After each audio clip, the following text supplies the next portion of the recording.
Pa Saša Četković je kao fotograf izvrstan zato što voli više stvari raditi. Portreti su mu sigurno jedno od njegovih najljepših ili najzanimljivijih radova, jer on voli se družiti s ljudima.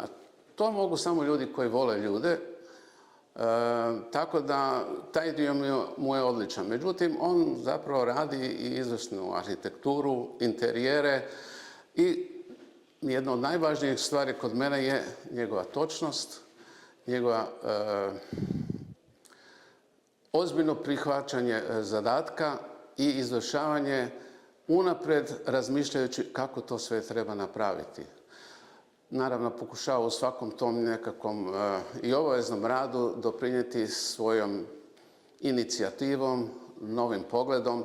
I taj novi pogled se vidi i u ovoj izložbi, jer ti portreti su stvarno portreti.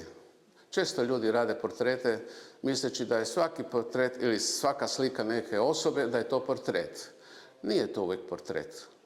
A na ovim fotografijama stvarno imam osjećaj da prepoznajem te ljude, jer skoro sve njih ja i poznajem osobno, a ovdje zapravo vidim da je on srž njihovog rada ili njihove osobnosti uhvatio.